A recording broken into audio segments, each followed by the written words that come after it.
Right, so hello everyone. It's lovely to be here today. I'd like to thank Sharon and Brian for inviting me to speak.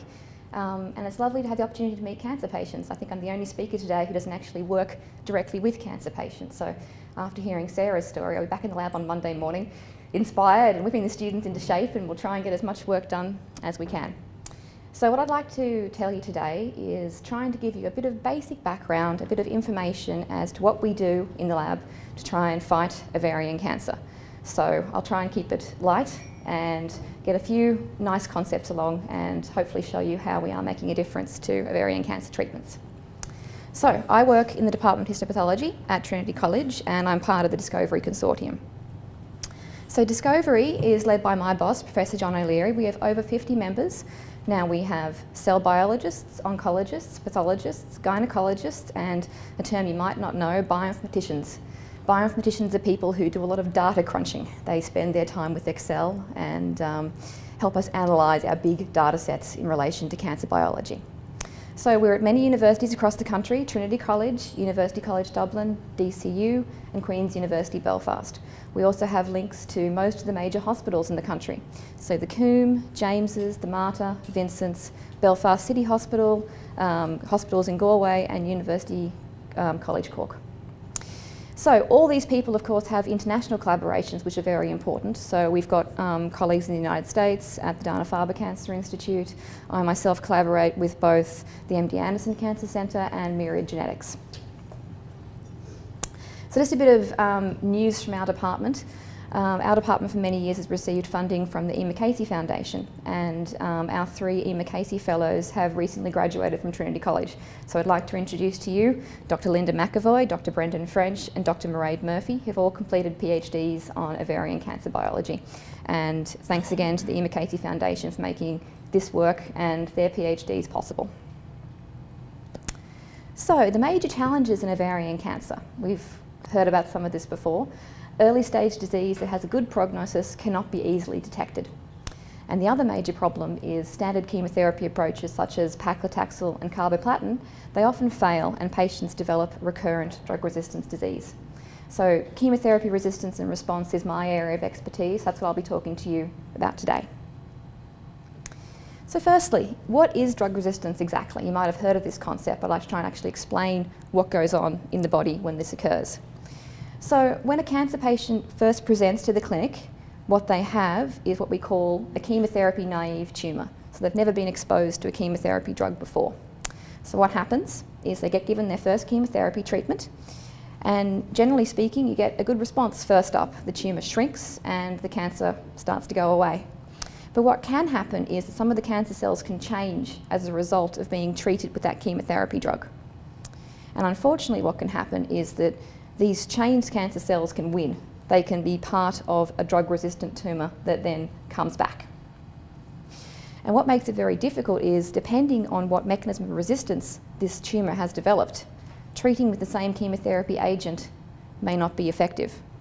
And what makes it even harder is that sometimes, depending on what mechanism of resistance has formed, the tumour may have the ability to fight off multiple chemotherapy drugs, even drugs the patient hasn't been treated with originally. So I like to think of the fight against drug resistance as a fight against evolution. So you probably may remember from school, or if not, the story about how giraffes got their long necks. So ancestral giraffes didn't have long necks. They had short necks, but the food they liked to eat was up at the treetops. So what happened over generation after generation after generation is that the giraffes with slightly longer necks managed to get more food. And if they have more food, they have more babies. And more babies with long necks equals eventually giraffes all having long necks. So just because something has become highly evolved in one way doesn't mean that it hasn't got any weaknesses. So I like to think about giraffes as being very evolved with their long necks, but they do have some problems when they try and touch the ground. They can't touch their toes very easily. They can't drink water from the ground. So I like to think about the fight against drug-resistant cancer the same way. It's highly evolved in one way, but there's probably some changes in there and some weaknesses that we can exploit to try and treat it. So what we do in the lab is we have a bench-to-bedside approach. We try and make our research in the lab as relevant to cancer patients as possible. So we're treating ovarian cancer cell lines in cell culture with rounds of pretend chemotherapy to emulate the chemotherapy received in the clinic. So what you might be wondering is, what am I talking about? What do cancer cell lines actually look like? So here's an action shot from the lab. This was on a particularly busy day in the laboratory. I took a photo because I had so many flasks going. So these plastic flasks are where we grow our cancer cells. You can probably see some little orange in the bottom. That's media that we feed the cancer cells, and the cells are all actually attached to the bottom of the flask. And we keep them inside these plastic containers to keep them sterile from the rest of the environment. We only want to culture the cancer. We don't want to culture any bacteria or anything else that might get inside as well. So if you were to take a look down the microscope at one of these flasks, what they look like is something like this. So this is what I spend my day looking at, making sure my cells are happy. These cancer cells are actually very happy. They've been growing very well. I know it seems sad to make sure the cancer cells are happy, but we need to make sure they're growing in a reproducible way so we can do experiments on them. So what we do in the lab is that we generate drug-resistant models. So we take what we call a parent cancer cell line and we grow it in one of these flasks. So a parent cancer cell is a cell line that at some point has been derived from a cancer patient, and it probably hasn't received much chemotherapy or none at all, preferably. And what we do is we put them through sequential rounds of treatment with chemotherapy. So we actually add the chemotherapy drug into the cell culture media, and we try and do it in a fashion that's similar to the clinic. So we would do the cycles every 3 to 4 weeks and then take the drug away, much like a cancer patient would come in for their cycles of chemotherapy. So this can take many months, much like going through cycles of chemotherapy in the clinic, and eventually we produce resistant cancer cells. So in order to check that we've developed resistance, one of the main experiments that we do are called tox assays. So I'll just explain what this graph means. So along the bottom we have increasing doses of a drug called cisplatin. So as it goes up here, we're getting higher and higher doses of drug. And on this axis here we have what's called cell viability. That's just, are the cells alive or are they dead? So up here at 100%, that means all the cells are alive and happy. And then as the dose of drug increases, more and more of them start dying until there's a flat line over here. And what you can see here is the difference between the blue line, which is the parents, and then the red line, which has moved further towards the right. So if it's moved further towards the right, what it means is a higher dose of drug is needed to have the same killing effect. And that's how we check that they're resistant. And this particular one is about 2-fold resistant because we look at this 50% number, that's called a IC50. That's the number that we work with. That's the amount of drug that kills half the cells in the flask. So I think I remember this graph when I made it. This one's about 2-fold different, so it's twice as resistant as the parent cell line. So what we do in the lab is that we want to try and find out what has turned this good little cancer cell that we can treat into an evil one that we can't treat. So when I say the differences, these are genes and proteins and biological pathways that have changed in the cell line in the process from being sensitive to resistant. And I'll explain what those terms all mean in a little while. So getting back to the idea of a weakness that we can exploit in a drug-resistant cancer cell. Some of the work that I've been doing in recent years involves 2 different chemotherapy drugs, which are both used in the treatment of ovarian cancer. Cisplatin and paclitaxel. And what we've noticed in cancer cell lines in the laboratory is that if you take cisplatin resistant cells and treat them with paclitaxel, and if you take paclitaxel resistant cells and treat them with cisplatin, you're more likely to get an enhanced killing effect. So there's something about the development of cisplatin resistance that tends to make cells more sensitive to paclitaxel. And there's something about the development of paclitaxel resistance that tends to make things sensitive to cisplatin. Now I say tends because there's always an exception to the rule, but what we're thinking is that there might be a benefit of alternating these chemotherapy drugs in the clinic. If a patient is treated with one drug and they develop resistance, then they might actually have a better response to the other drug. So all my research is about getting towards a personalised approach for ovarian cancer therapy. So you wouldn't just come in and say, okay, you've got ovarian cancer, we're going to give you the standard paclitaxel carboplatin treatment. That hopefully in years to come they'll actually take a sample from your tumour, look at some markers and go, okay, we think it's best to give you platinum first or or Taxol first, or a new chemotherapy drug they haven't invented yet, to try and get it a bit more personalised. So what we've been working on is some of these biomarkers for personalised therapy. So this graph actually looks very similar to the last one I showed you, except this one is actually data from hundreds of cancer patients. This is known as a Kaplan-Meier survival curve. So this is the proportion of cancer patients surviving, so 100% at the beginning, and then over time. So I won't tell you which two genes this graph is because it's top secret at the moment. We're hoping to patent this later in the year, so maybe next year I can tell you what the gene names are. But what you can see here is that the lines are very different. They've been separated. So low expression of these two genes suggests that people are going to have a poorer prognosis, whereas high expression of these two genes suggests that people are going to live longer. So if we can understand the biology behind this, we might be able to one day roll this out as a test for the clinic and then be able to tailor chemotherapy based on the outcome of a test like this. So what's also very excited is this graph is in people who've been treated with platinum. I've also made a similar graph in all ovarian cancer patients, regardless of what chemotherapy they've been treated with. And you can see the graphs are very different. There's no significant difference here. So I find that very hopeful because I think these two genes are therefore specific to the platinum chemotherapy. They're not a general biomarker for prognosis in ovarian cancer. They actually are something to do with the chemotherapy drug that we're interested in. Right, so the other thing I wanted to talk to you about today is BRCA mutations and how they affect cancer cells. So you probably have heard of BRCA before. Individuals with a germline mutation, that is a mutation that they've inherited in BRCA1 or BRCA2, have an increased risk of developing cancer of the breast and ovary, as well as in other organs such as the pancreas and prostate. So it can affect men as well as women, even if it's more common in breast cancer and ovarian cancer. Now, I think everyone has heard of Angelina Jolie this year having her preventative double mastectomy because she is a BRCA carrier. So it's not my role here today to give anyone advice over what they should do if they are a BRCA carrier, because I'm not a clinician. There'll be people speaking this afternoon probably who will be better able to answer those questions. So what I'd like to tell you is what is happening on the cellular level when there is a BRCA mutation present. So firstly, what is a mutation? Something that you may not actually know the scientific detail of. So this is a picture of a DNA model. So DNA spirals around like this, and it has kind of ladders, sort of as the sides of ladder, and then there's rungs of the ladder.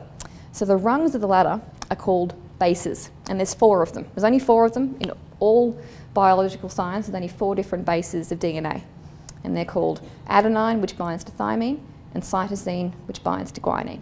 So a mutation is simply a change in one of these bases. An adenine has suddenly become a guanine for some reason. There was a little mistake somewhere along the line, and that's all it is. So there are many, many different kinds of mutations. Some of them are perfectly harmless, but if they happen in the wrong spot, then suddenly you can have a problem. So I'm going to do a little bit of basic biology for you guys, just so you can understand a bit more of the stuff that I'm going to explain further on. So I want to just describe quickly how proteins are made in the cell. So what we do is we start off with DNA. DNA lives in the nucleus of every cell in your body, and that's basically the blueprint for who you are. You inherited all your DNA from your mum and your dad, and that's in every single cell of your body. But all your cells are different. You have cells that are in your heart, cells that are in your lung, blood cells. They all have very different jobs to do in the body. So they don't express every single gene in your DNA. So to have the ones that are relevant to the cell in question, they make what's known as RNA. And RNA is kind of like the builders. If you think about it, the beginning is the blueprint, and RNA is then what's going on at that time in a given cell. And so you use RNA to finally make a finished product called protein. So cells are actually built of proteins and lipids and other things holding hands. That's the actual structure of how biology works. So BRCA is a protein. It's a very important protein in the cell. It's involved in DNA repair. So if you are wild type for BRCA, if you have a perfectly normal copy of BRCA, this is your RNA, and this is a ribosome making a protein. So if everything's normal, you have a functional full-length protein, which is capable of repairing DNA.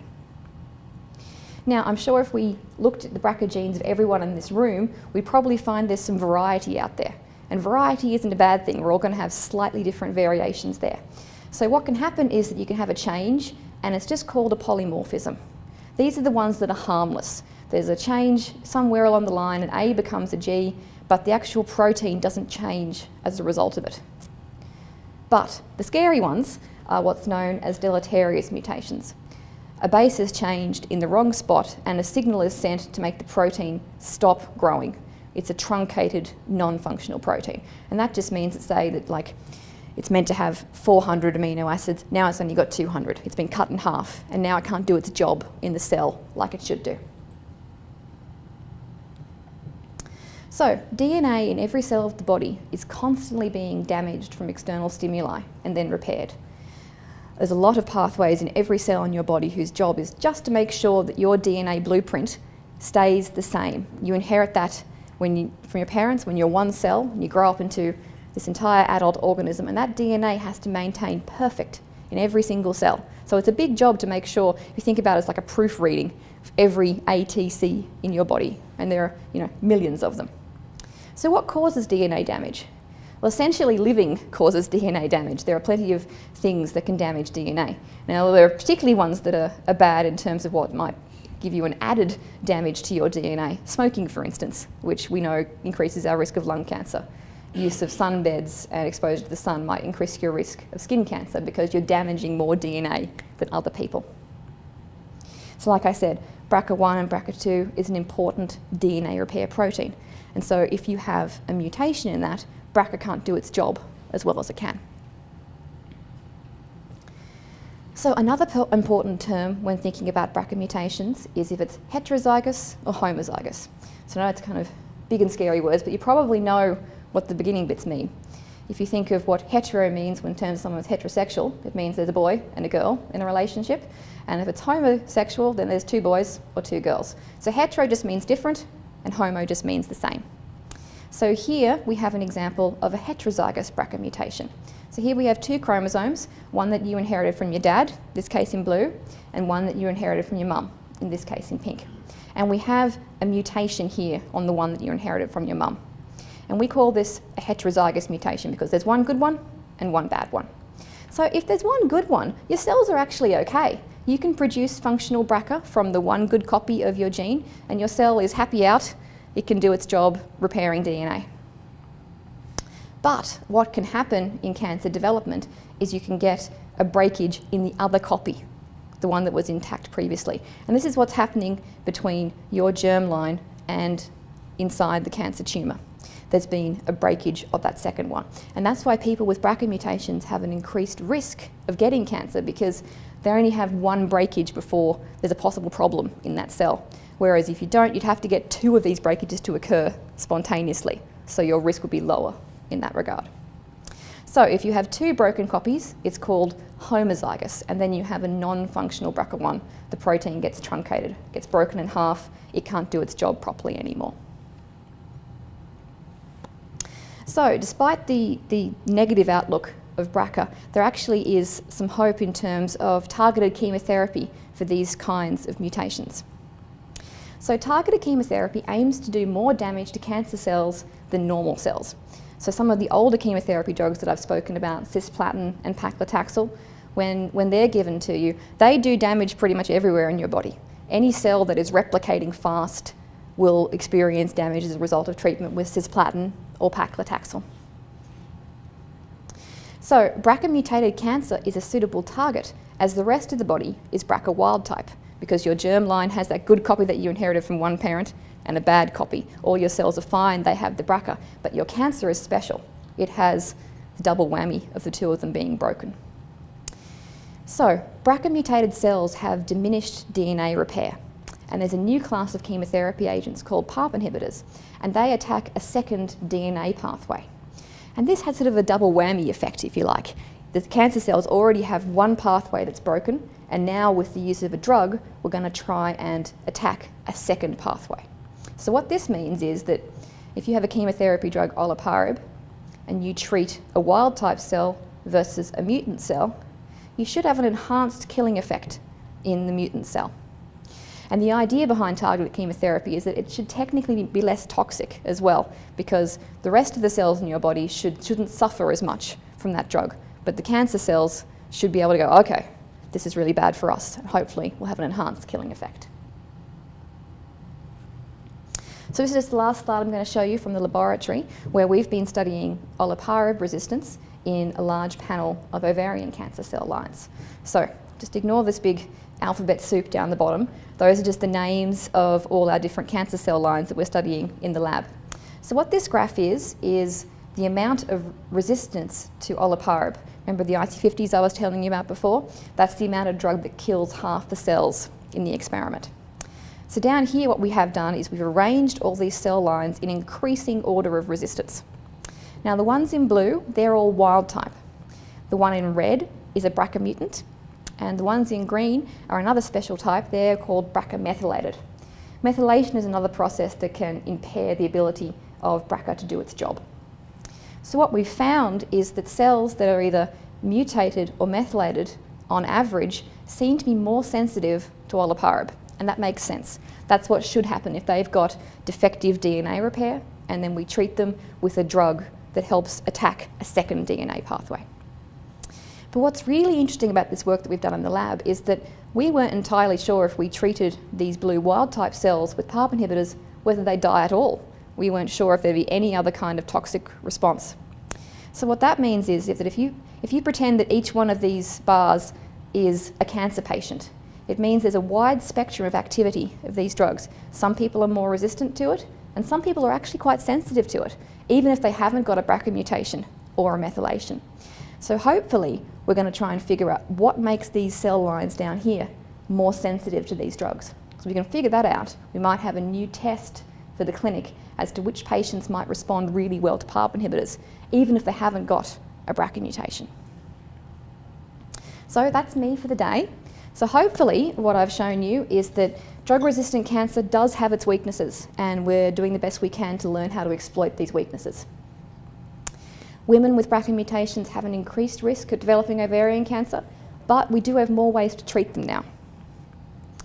And the new class of agents, PARP inhibitors, they may be useful to treat other kinds of ovarian cancer, not just BRCA-associated cancer.